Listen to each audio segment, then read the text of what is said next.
United Nations Economic Commission for Africa agreed to support Kenya to strengthen its planning and statistics systems in a bid to improve accountability in the development planning process. You could not just start or be given assignments or be expected to perform if you are not starting from some common understanding of the various issues, the variables involved, and the kind of outcomes that are expected out of various interventions. And that's why ECA organized these workshops to come and share critical ideas which are necessary in order to realize the kind of objectives that are in line with this very important project. This is a training workshop that has been organized by the UN Economic Commission for Africa in conjunction and in collaboration with the State Department for Planning here in Kenya. It is a workshop, a training that has been organized in response to the needs that have been put forward by stakeholders here in Kenya with respect to the interaction between statistics on the one hand and planning on the other hand. What we have seen here in Kenya is that the country is very strong in both areas. Both in terms of planning, even from the very beginning, and also in terms of statistics. However, it is also true that in many cases, what you see is that the dialogue, the interaction, the integration between the two systems is not always where we would like it to be. In regard to this exercise, it came about after we did a study on the monitoring, evaluation and statistics capacities in the country. And one of the recommendations is that we needed a training for our planners and also for M&D officers, for those who are stationed to do monitoring and evaluation of public resources. This training will enhance accountability, transparency, and learning to improve the understanding of the causal relationship and the effects of interventions, particularly in terms of structural transformation and economic growth, governance and its relationship to development and climate impact on the planning framework.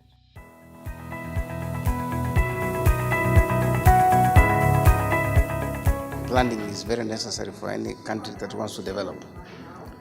But when you do plans, obviously they must be linked with resources. And those resources are mainly the budgets.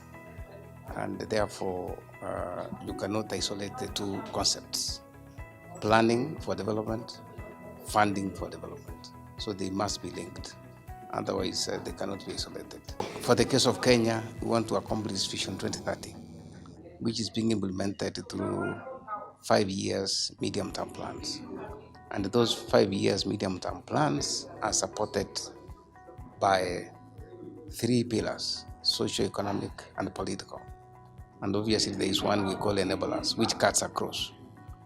And each pillar has drawn specific sectors which must work in tandem for us to be able to achieve the Vision 2030. And therefore what that means is that there is no pillar that is superior than the other, or there is no pillar that can outshine the other, because if you can only focus on one pillar without making sure the other pillars are moving, then it can also affect your performance. Countries like Kenya, for example, always face scarcity of resources. And the scarcity of resources therefore mean that we cannot be able to fund our programs as it should be. And the scarcity of resources is occasioned a lot by our shortfall in terms of collecting revenues. Revenues are expectations or unexpected resources that can run the programs. But in most cases, we run short of those budgets. And the other challenge is that a lot of the support of the resources we get are sometimes, a lot of times, from donors, which unfortunately is not grants. If they were 100% grants, that would be different, but most of them are also in loans, which also face conditions. And that a lot of times we even don't get those loans as required. So we end up actually not accomplishing our objectives. But the opportunities we have in our system is that we could be able to become more efficient and effective in terms of collecting more revenues from areas where we expect revenues not being generated well enough. So we have that opportunity. And the second opportunity is that we have the capacity to utilize the resources we generate to do the work that we are supposed to do.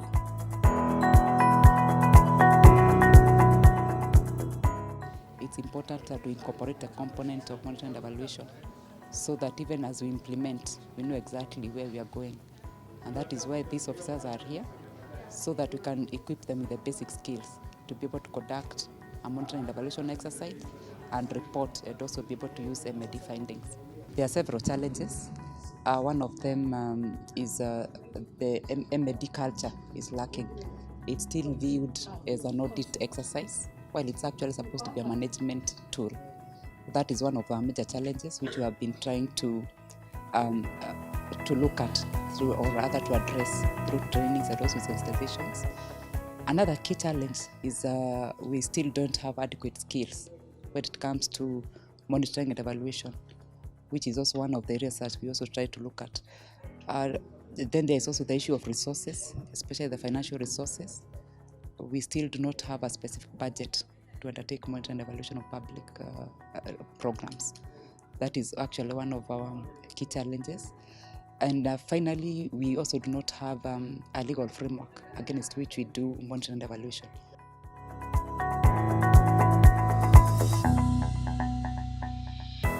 It is important for me to teach people the importance of evaluation because, you know, in our country, we've done a lot of things, but government are not prepared to evaluate their policy.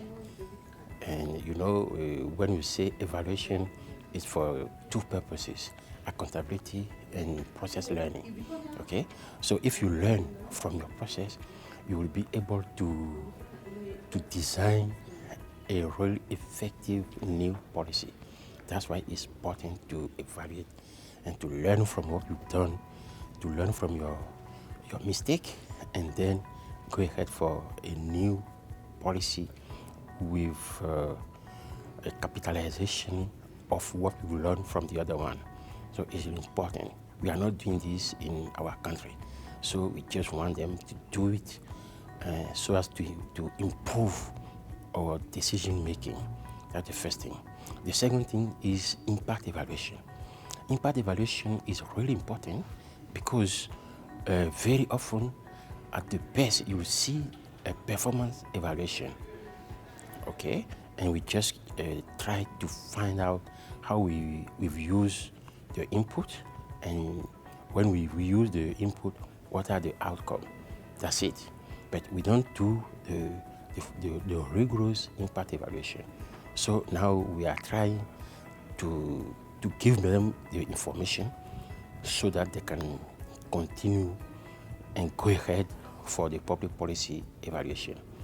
Okay. Most of the time, donors and NGO try to do that, but public policy is not really frequent for that. We have implementation problem.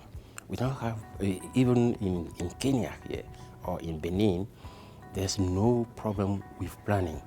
But when it's come to implementation, we have a lot of problem.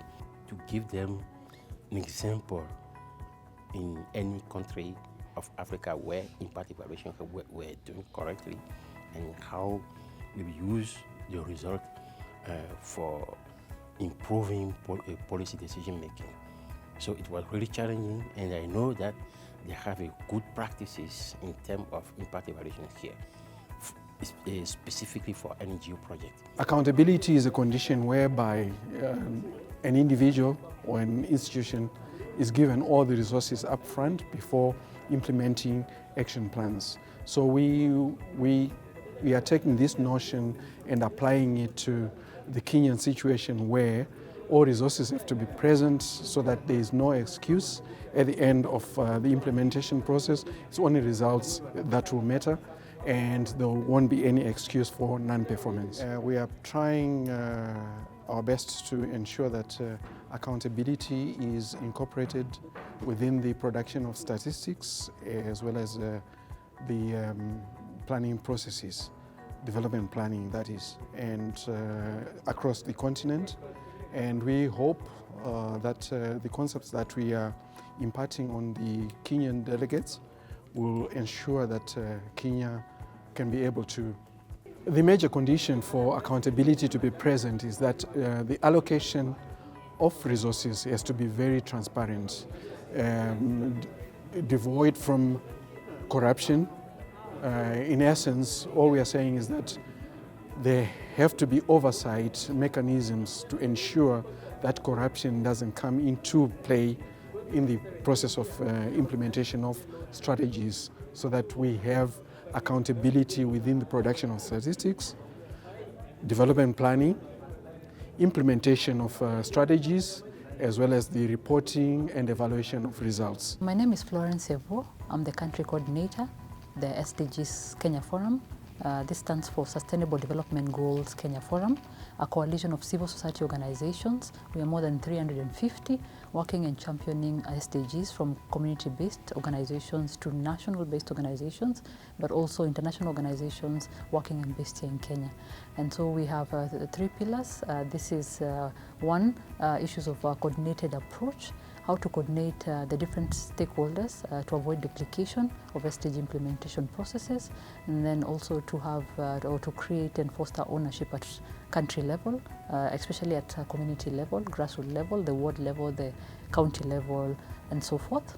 And then lastly, the issues of data accountability needs in terms of evidence-based perceptions, how to ensure that SDG implementation is backed up by evidence that talks about what are the ongoing needs and situations, and what kind of data can be sort of used to articulate these situations for us to be able to plan better, but also to have budget allocations that could eventually be implemented, and that eventually we could see lives of citizens improved. There's still a few gaps that are existing within public participation discourse.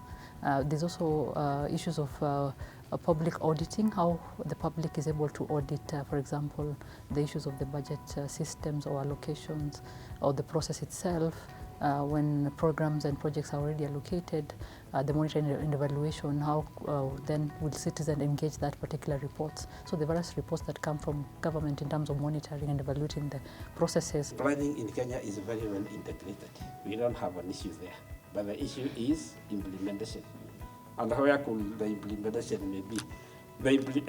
And even we in the government at the moment, you have realized there is a problem in implementation, because that is why after 2018, we came up with what we call the National Development Implementation Communication Cabinet Committee. That is trying to look at all the plans that we have in our plans. One of the things we have learned in this training on strengthening capacities for government on accountability is that monitoring and evaluation needs to be an integral aspect in any project, whether small or big, or infrastructure or development. The other thing is that monitoring and evaluation needs to be planned, and then we need to ensure that even at the planning stage, at the first step, we ensure that we have M&D in place to ensure we have accountability, and that also helps when we're evaluating the project at the end of it. 2, we need to have investments for M&D.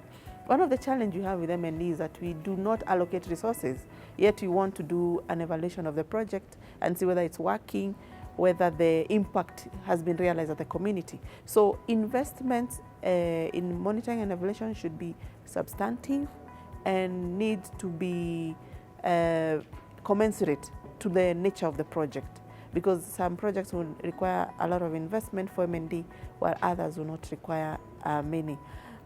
If I look at the issue of accountability, I think we need to do a true reflection of or assessment of how we are doing in terms of implementation of projects.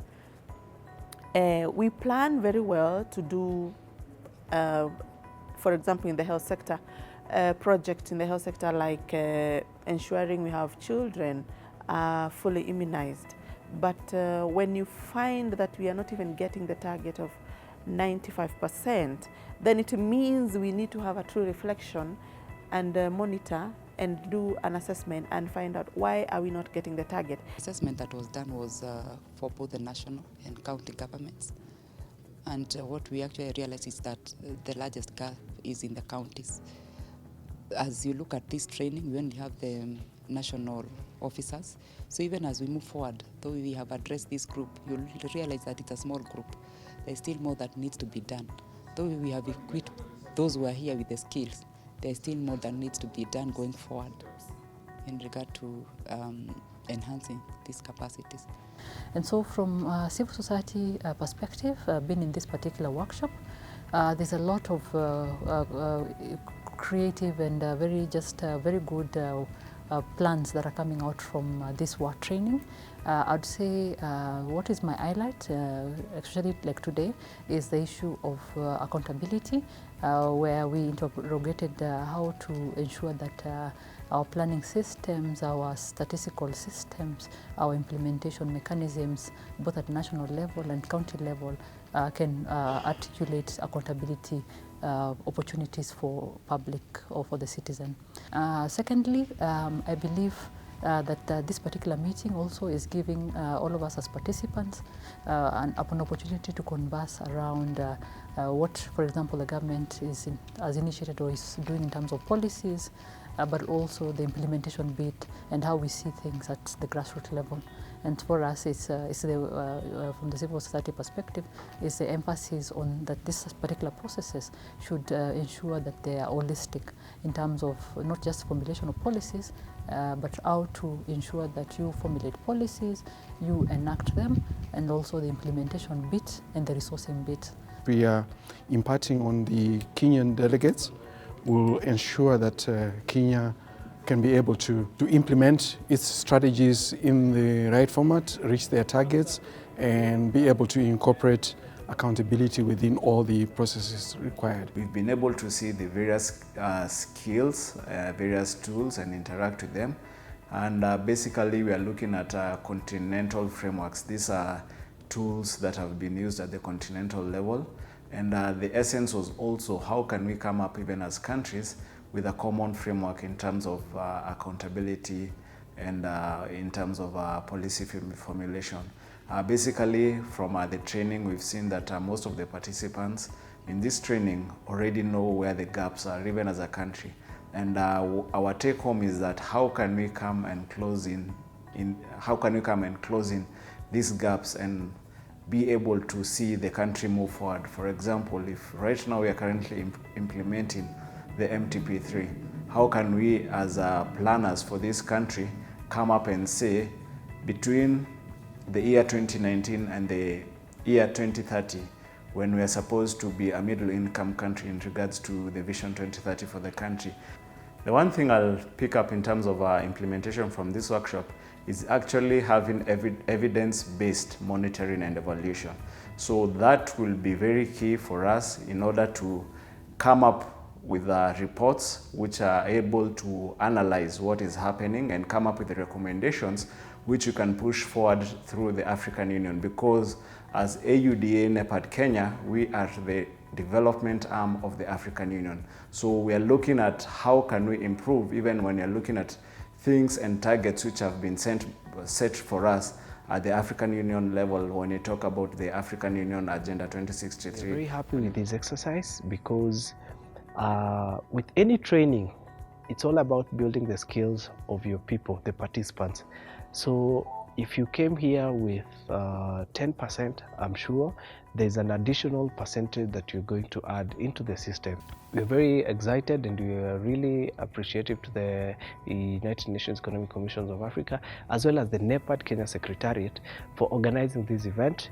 And we also hope that this event is going to be cascaded down to the counties so that we have a whole picture of this training, such that all our participants from the counties as well as from the national governments are able to be beneficiaries of this activity and this training. I think they expressed quite gratitude in terms of Kenya having been chosen to be one of the 5 pilot countries, and they have also expressed gratitude in terms of the skills that they've been imparted with, and as well as the skills for them to be able to articulate some of the problems that they have, as well as use some of the techniques and tools that we have imparted to them in terms of alleviating some of the challenges, bottlenecks.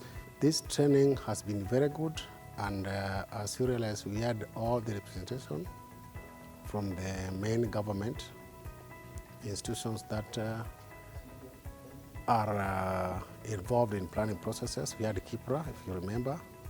We had KNBS, who are the sole producers of data. The Office of the President was represented, the Office of the Cabinet.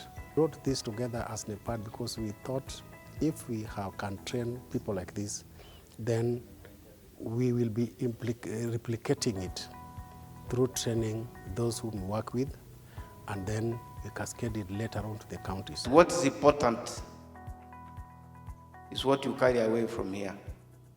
Go and practice it religiously and share it out with other people who are not here. When I was the director of monitoring and evaluation, I used to tell people that if I train 20 people, I expect each to train 5, those who are not here. So that, and then the emphasis is that the other 5 can also train 5 more.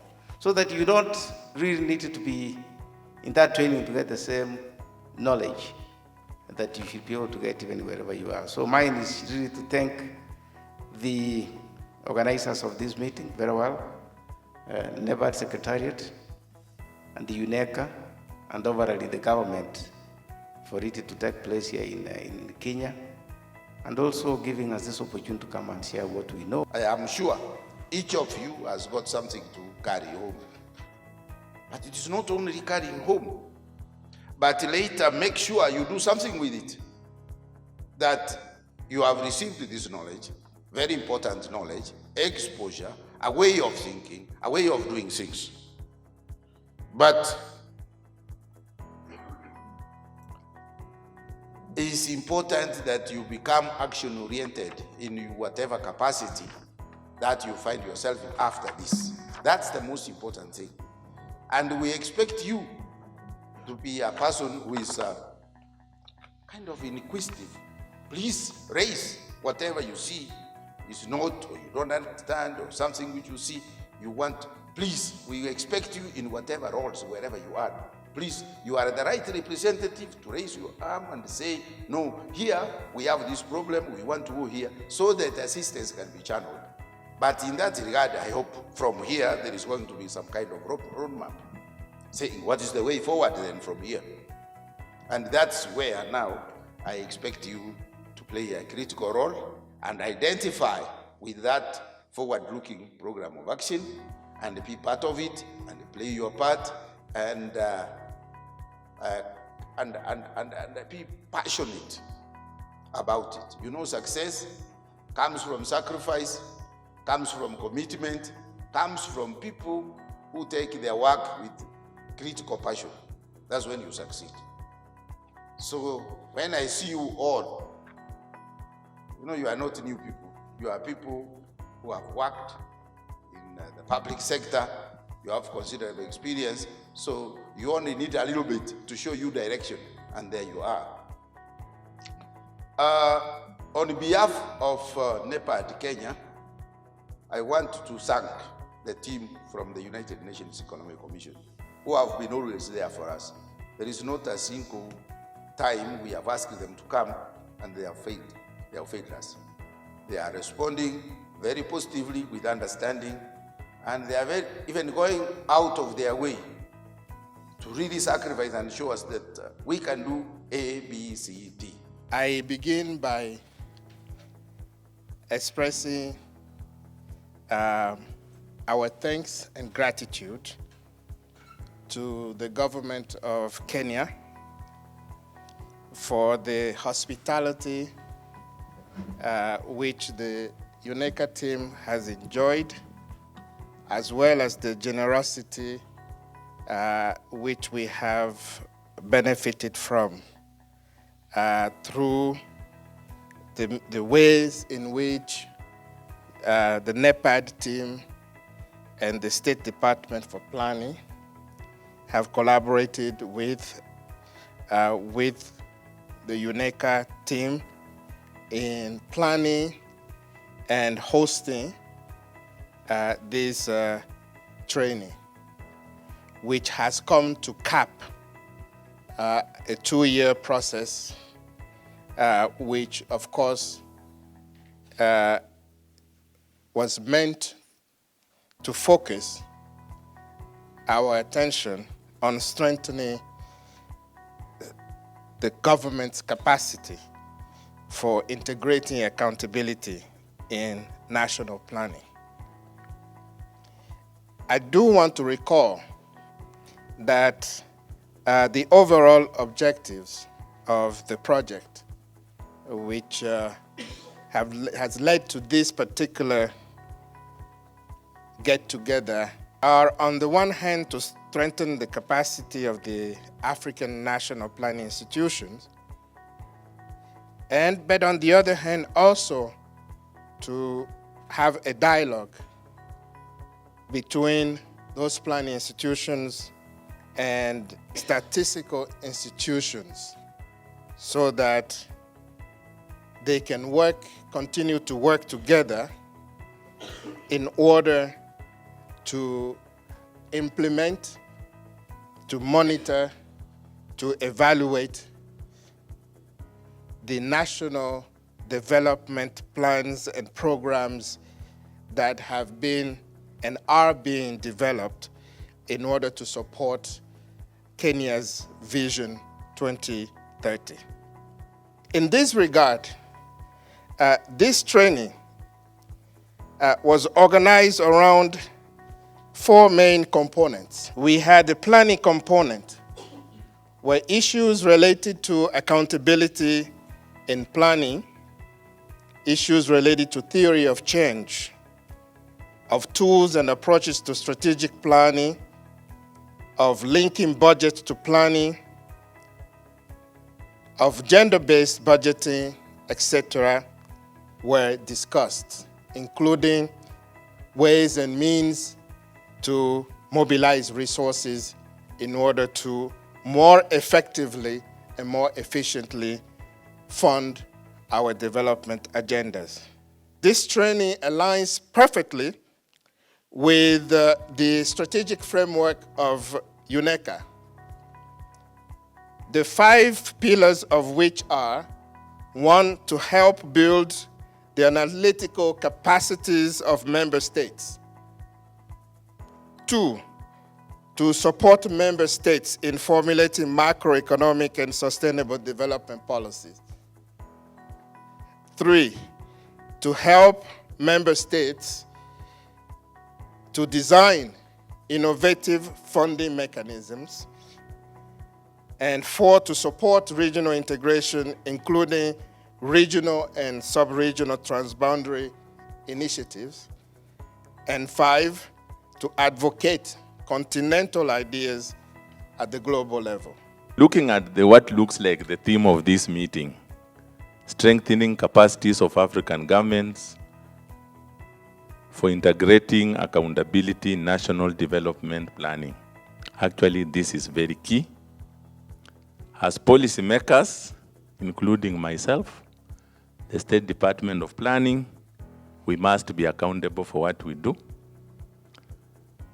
Those of us who handle numbers, e.g. the growth targets, we must be realistic, we must be accountable for what we say.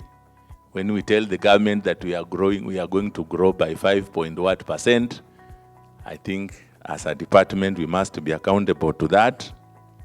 We must be accountable to our budgetary estimates. And the policies we come with, we are the advisors of this country, must be realistic. The linkages between planning and budgeting, I think those are very key issues that we must focus on.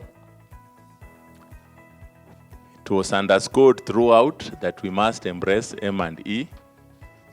And may I take this opportunity on behalf of the State Department for Planning that actually monitoring and evaluation is one of our key activities in the department. And for those coming out of planning, we have a department specifically for monitoring and evaluation.